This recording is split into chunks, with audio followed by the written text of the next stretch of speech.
ये कहानी mount Olympus पर एक शादी की दावत से शुरू होती है। सभी देवी देवताओं को निमंत्रण दिया गया था, सिवाय कलह की देवी एरिस के। अपमानित महसूस करते हुए और झगड़ा करवाने के लिए उत्सुक, एरिस ने उत्सव में एक सुनहरा सेब फेंक दिया। ये कोई मामूली सेब नहीं था, इस पर सबसे सुंदर को लिखा हुआ था। हेरा, एथेना और एफ्रोडाइट तीनों ने सेब पर अपना दावा किया। वे खुद को सबसे सुंदर मानती थी। देवताओं की रानी हेरा ने शक्ति का वादा किया। ज्ञान की देवी एथेना ने युद्ध में जीत का वादा किया। प्रेम की देवी एफ्रोडाइट ने पृथ्वी की सबसे खूबसूरत महिला स्पार्टा की हेलेन के प्यार का लालच दिया। चुनने की जिम्मेदारी एक युवा ट्रोजन राजकुमार पेरिस पर आ पड़ी। वह अपनी निष्पक्षता के लिए जाने जाते थे। हर देवी ने उसे अपने उपहारों से लुभाने की कोशिश की। हालांकि पेरिस एफ्रोडाइट के वादे से मोहित हो गया। उसने उसे सुनहरा सेब दे दिया। अनजाने में उन घटनाओं को शुरू कर दिया जो युद्ध का कारण बनेंगी। हेलेन कोई साधारण महिला नहीं थी।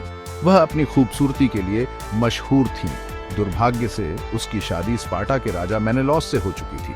बेपरवाह पेरिस एफ्रोडाइट की मदद से स्पार्टा के लिए रवाना हुआ और मेनेलॉस की अनुपस्थिति का फायदा उठाकर हेलेन का अपहरण कर लिया और उसे अपने साथ ट्रॉय ले गया। इस शर्मनाक कृत्य की खबर मेनेलॉस तक पहुंची, जो विश्वासघात से क्रोधित था।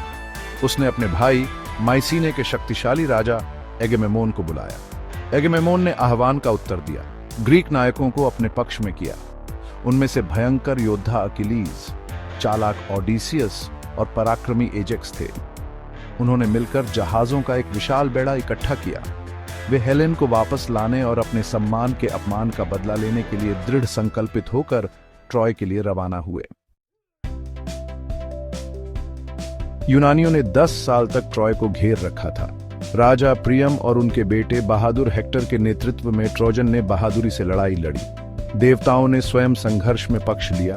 उनके हस्तक्षेप ने युद्ध के ज्वार को प्रभावित किया। युद्ध चलता रहा।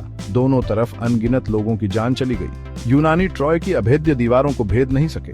ट्रोजन शक्तिशाली यूनानी सेना को हरा नहीं सके। एक गतिरोध पैदा हो गया। ऐसा लग रहा था कि युद्ध अंतहीन रूप से जारी रहेगा। फिर अपनी चालाकी के लिए जाने जाने वाले ओडिसियस ने एक योजना बनाई। यूनानियों ने एक विशाल लकड़ी का घोड़ा बनाया। इसे देवी एथेना को भेंट के रूप में छोड़ दिया। चुपके से उन्होंने अपने सर्वश्रेष्ठ योद्धाओं के एक समूह को अंदर छिपा दिया।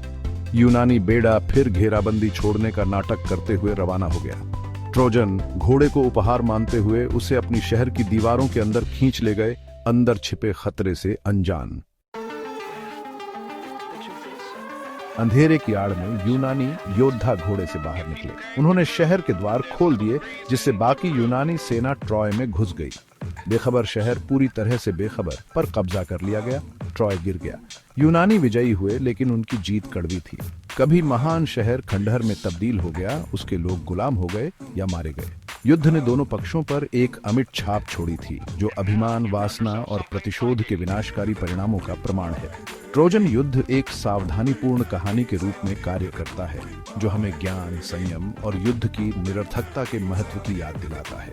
हालांकि ट्रोजन युद्ध की घटनाओं को हजारों साल बीत चुके हैं, लेकिन प्रेम, विश्वासघात और संघर्ष की मानवीय कीमत के विषय आज भी हमारे साथ गहराई से प्रतिध्वनित होते हैं।